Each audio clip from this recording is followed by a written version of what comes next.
사는 게 참 뜻대로 되지 않습니다. 그렇기에 우리는 살아가면서 많은 스트레스를 받습니다. 그런데 잠시 생각해 봅시다. 사는 게 어떻게 내 뜻대로만 되겠습니까? 우리는 모두 의지를 가지고 삶을 살아가며 그 의지들은 물결과 파도가 되어 광대한 우주 안에서 하나가 됩니다. 내 의지와 타인의 의지는 섞이고 충돌하고 하나가 되어 다시 파문으로 번져나갑니다. 우리는 고립된 섬이 아닙니다. 그러니 내 의도는 언제나 타인의 의도와 섞여 더 큰 의도가 되어갑니다. 그러기에 일이 내가 생각한 대로만 흘러가는 경우는 거의 없습니다. 아니, 오히려 그렇게 된다면 내가 우주 속에 홀로 버려진 외로운 섬이 아닌가 의심해봐야 합니다. 그럼에도 불구하고 우리가 우주의 일부라는 사실을 잊은 우리는 우리에게 나타난 상황에 대해 스트레스를 받습니다. 예를 들어 보겠습니다. 오늘따라 늦잠을 잔 A씨는 서둘러 세수를 하고 아침을 먹는 둥 마는 둥 집을 뛰쳐나갑니다. 너무 서두르는 바람에 핸드폰이 바닥에 떨어져 액정이 금이 갑니다. 이 상황이 벌써부터 짜증이 납니다. 오늘은 늦었으니 운전을 해서 회사에 가기로 하고 시동을 겁니다. 하지만 길에 들어서자마자 꽉 막힌 도로에 스트레스를 받기 시작합니다. 짜증이 밀려옵니다. 어떻게든 틈을 비집고 들어가 보려고 하지만 소용이 없습니다. 왜 맨날 내가 가는 길만 막히는 거야? 상황을 저주하고 상황에 화를 냅니다. 그러다가는 깨진 핸드폰을 보며 자괴감에 빠집니다. 그래, 내가 하는 일이 그렇지 뭐. 화를 내고 낙담하고 스트레스를 받지만 무엇 하나 달라지는 것은 없습니다. 왜 차가 막혔을까요?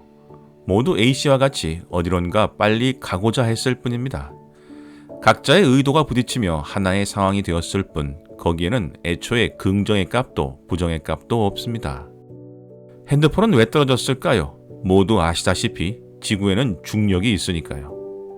지구의 중력에는 긍정의 값도 부정의 값도 없습니다.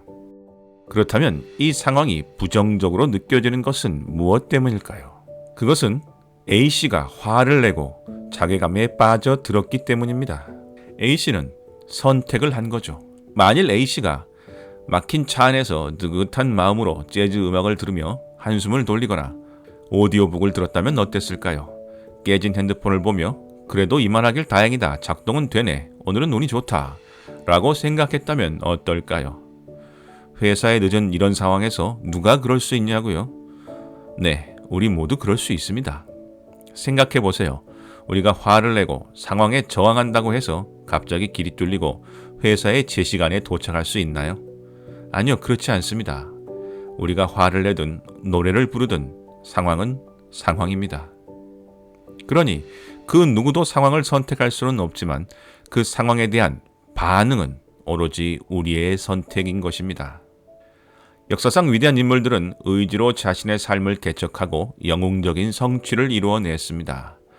넬슨 만델라는 27년의 수감 생활을 이겨냈고 링컨 대통령은 지독한 우울증을 이겨내고 미국 역사상 가장 위대한 대통령 중 한 사람이 되었습니다. 그러나 그 어떤 위대한 인물도 화를 내므로써 상황을 바꿀 수 있었던 사람은 없었습니다. 물론 앞으로도 없을 겁니다. 그들이 할 수 있는 유일한 일은 상황에 대응하는 자신의 감정을 다스린 것뿐입니다. 역설적으로 자신의 감정을 컨트롤함으로써 그 상황 안에서 긍정적인 부분을 찾아냈던 것입니다. 만델라의 긴 수감 생활은 그 자체만으로도 넬슨 만델라를 인종차별과 싸우는 상징적 인물로 만들어 주었고 링컨의 우울증은 인간에 대한 깊은 연민을 깨닫게 하였습니다. 이처럼 상황 안에는 언제나 두 가지 측면이 있습니다.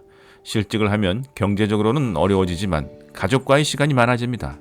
병에 걸리면 아프지만 비로소 죄책감 없이 쉴 수 있게 됩니다.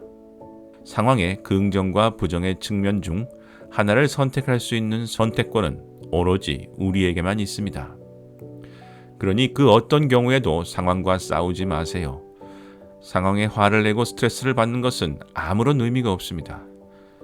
오로지 상황의 긍정적 측면을 보지 못하게 할 뿐이죠. 비 오는 날 우산이 부러졌다고 화를 내는 것이 무슨 도움이 되겠습니까? 부러진 우산은 물건일 뿐입니다. 물건에게 화를 내고 있는 자신을 제3자의 시각에서 한번 바라보십시오.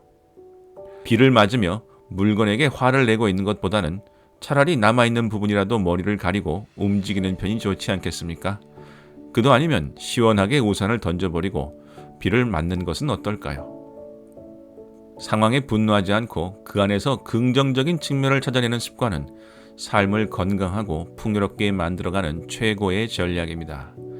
이런 태도를 가진 사람에게는 삶에 대한 두려움도 불안도 사라지게 됩니다. 그 무엇이 닥쳐오든 슬기롭게 이겨내고 오히려 발전합니다.